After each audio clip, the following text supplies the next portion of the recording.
What's going on, True Believers? Chris Mack coming at you with a very awesome action figure review. Today we are going over the Marvel Legends Xemnu Build-A-Figure Wave A.I.M Scientist Supreme from the Supervillains line.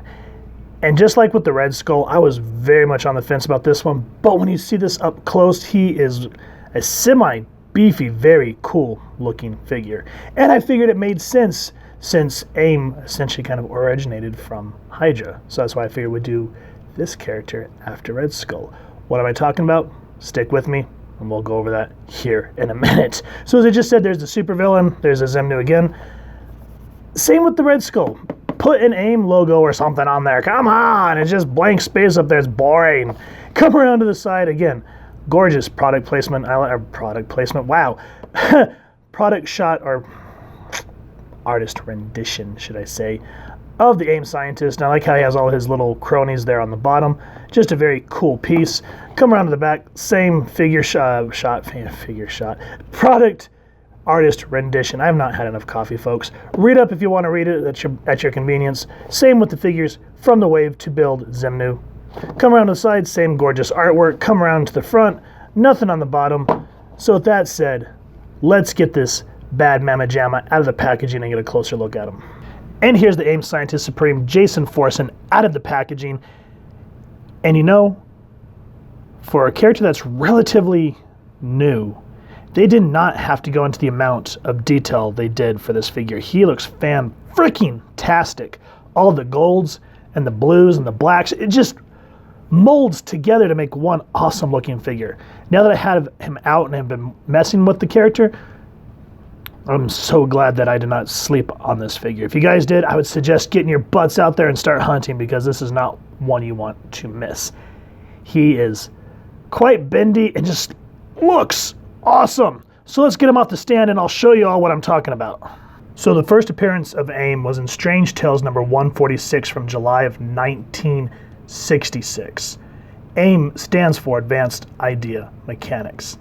And they're basically a network of terrorists, arms dealers, and scientists specializing in highly advanced and technological weaponry, and their ultimate goal is to overthrow all of the world governments. They're a branch, surprisingly, of Hydra, which was revealed in Strange Tales 149 from October of 1966. And I will say their most notable creations included the Cosmic Cube, Super Adaptoid, and MODOK. So I think that's kind of cool. And this particular scientist here, his name is Andrew Forson. His first appearance was Future Foundation number 1, or FF number 1, from March 2011, and he led a splinter sect of A.I.M. And I love in the modern comics how they're essentially cannon fodder. I mean, Deadpool, the merc with a mouth, he just goes through them like toilet paper, I guess. But the most hilarious thing was back in 2009, there was an issue of Deadpool where Wade shoots an A.I.M agent in the head for liking the prequel Star Wars films. I need to get that issue and review it because it's just too hilarious to pass up. Now, with that out of the way, let's go ahead and talk about the one accessory that this A.I.M agent here comes with, and it's essentially just a data pad. And it looks cool. You know, it's one of those ones where they hold it here and then like an illuminated LED comes out this way. I do wish that the blue was a little more translucent to make it look more high tech, but still just having all those cool, like, to me it looks like a, what are those things called? The fuse that you put in your car, or a data chip. So yeah, I mean, the little designs in there, they're cool. I like that. You know, it has a little honeycomb thing that the A.I.M agents have, so that's neat. But yeah, I wish it was just a little more transparent. Now, as for the figure, I think he looks great. The blue on his faceplate just looks amazing. The little speaker pod there. And one thing that I appreciate, and this is something that's been going on for eons now, is whenever they make a villain, they always exaggerate their features. That's why, like, you know, you'll watch an old Western and the guy in black will come in and he has like the very pointed chin, maybe a messed up nose like a witch would and whatnot. So I like how his head is kind of pushed off into a V to make this just look otherworldly. The yellow on it is very nice. I like the translucentness. The collar is very cool, even though it reminds me of like an 80s shirt. But I like that the AIM logo here is embedded, so it's not like, they just ignored the back. They made sure to give it all sorts of nice detail. The belt looks great, even though it's kind of got those 90s pockets going on. And I actually like that it's ginormously exaggerated, because it's like, who could actually be comfortable in a belt like that? I mean, seriously. But because, comics, I think it looks great. The blue and just the logo itself looks nice. I like that the pockets actually have ripples to make it look like there's stuff in them and looks like fabric. The black looks good for the main part of the body, as you see here in the abdomen area, the legs and the arms. Of course, the 80s pop collar. Love that blue logo there, just stands out very predominantly. It looks nice. The shoulder pads are a nice addition here. It actually helps immensely in hiding the joint that you see on other figures, so I'm thankful for that. These legs, though, this reminds me of something that like a Marvel female villain or like a dominatrix would wear, because I mean, look at how high up these suckers go and then they point up. Still, for the idea that this is a scientist and whatnot, and he has to have kind of an armor because they're terrorists, that's kind of neat because it essentially protects his legs. And then, the way the plating matches and overlays each other looks good. The details look nice. You can see where there's supposed to be actual rivets where bolts are put in to add to where they could actually move in it. But yeah, it looks good. I like how that gold shimmers. And I like that the boots actually have, what do you call that? Not indents. Whatever it's called for boots. So instead of just making it look, flat-footed, that would look really lame. So just to add that really just gives it an extra layer. I like that the gold on the knuckles, so it looks like I cannot talk today. You guys know what I'm trying to say, the knuckle thing. I can't remember what it's called off the top of my head. But yeah, that's what happens when you don't drink enough coffee in the morning. But the paint apps just overall, absolutely beautiful. I'm really glad that I picked this up. I was going to sleep on it, but I figured, oh hell, why don't I get a cool villain in the collection? And I'm glad I did, because he's just overall awesome. I mean, look at how they made the breastplate look like it's supposed to be where the pectorals are.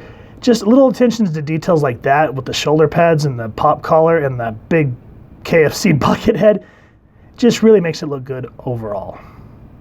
You would think for a bulky figure that his range of motion would be limited, but surprisingly it's not. So check this out. Let's go ahead and start with the head. He can look down that far, and even with the 80s pop collar, he clears it relatively well, so you can get him to look up at least that far. Of course, the head does that, and I'm glad that the head fits well within the collar, so you can do that range. You can get side to side. It's kind of on a loose joint, so you can really get a nice range there to get some emotion going on. Now, another thing that I'm thankful for is these shoulder pads. A lot of the times, you'll get these pads, and you can't really move the arms in a 360 motion, but this is kind of soft plastic, so if you're careful, you can get it to go 360. And of course, both arms can go out that far. Though when you do put the joint upward, you are hindered there, so that kind of sucks. But still, I'm glad that you can get some clearance. Of course, he has the upper bicep thingy, double jointed elbow, hand spin 360, hand go up, hand go down. Now I was hoping that he would have two joints here, but sadly he only articulates at the, what's this area called? The abdomen, I guess you would say. But he can go almost 360. Again, I don't want to snap him, so I never go the full 360, but you get a nice range there. Legs all the way out. Leg can go up that far, but again, he suffers from the butt flap, so you can't go that way. You have to do it sideways. I wish that would stop. That needs to be soft plastic so you can actually go all the way back. That's very frustrating. Double jointed knees, and I like that here you kind of get this nice range for that double joint where you can kind of move it here, and then it's all hidden under that knee pad, so that's a really nice addition there. And of course, spin there at the upper thigh, foot go up, foot go down. And of course, thankfully, ankle pivots. So again, like I said, when I took him out of the package, I was like, man, for an AIM scientist, he's kind of beefy. You would think that he would have been just kind of like this more rinky-dink dude, but he's not. And again, this guy led a splinter sect, so of course he has to be the big dominant guy here. So I'm glad that they made sure to give him a nice range of motion. Here's our AIM scientist next to the Apocalypse Build-A-Figure Wave Sabretooth, the Juggernaut Build-A-Figure Wave Wolverine, and the Sauron Build-A-Figure Wave Deadpool. And I've said this many, many times in other reviews, I'm so thankful that Hasbro has been paying attention to scaling. And I've said before, in the old 90s Toy Biz line, when the figures were like yay big, they were all, for the most part, the same size. So nobody had the right scaling for like Apocalypse versus Wolverine, etc., so forth. So I'm glad here, modern day, they're keeping that in mind, making sure to keep Wolverine as a runt, Sabretooth since he's a vicious killer, tall, and then of course these are just kind of your regular run-of-the-mill humans, so they run, you know, somewhere between 5'8" and 6 foot for a mil. So yeah, when you put these on a shelf, guys, or you're doing photography, scaling is not going to be an issue, but it shouldn't be anyway. Like I said, you start playing depth of field, you should be good to go. But overall, you get these figures, and it's just like the comic books finally start to come to life. They look so flapping amazing, and I can't wait to do some more photography with him versus all these characters. Let me know what you guys think of all of them down in the comments. And just like I said at the beginning of this review, I am very happy I picked up this AIM Scientist Supreme. At first, I thought it was just going to be like a toss-away figure. I did not care enough. But guys, I love when my opinion changes.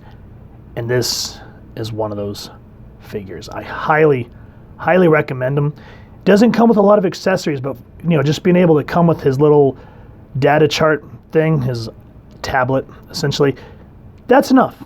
Because these are scientists. They're not warriors. They're not the AIM peoples that go and pew-pew. These are the guys that go and think. But yes, highly recommended. Gorgeous paint apps, great sculpting, wonderful articulation. This is a character you're going to want in your collection, especially if you plan on picking up that giant-ass MODOK, because these two go at it in the books from what I understand. So if you have enjoyed this figure, please, first and foremost, support your local comic shop and see if they have one in stock. If not, you can check out the places that we talked about at the beginning of the review. And if you have enjoyed this review, we really would appreciate it if you take a moment to hit like, share, and subscribe. Helps the club channel more than you could possibly know. And if you wouldn't mind hitting that fancy little AIM bell next to subscribe, that way as we continue to upload content, you guys will get notified. Come to the channel, and we love hearing your feedback and talking with y'all down in the comments below or our social media pages, which I'll make sure to leave the links down in the description. So with all that said, photo slideshow coming up next. Hope y'all continue to have an absolutely amazing day reading, and happy hunting, true believers.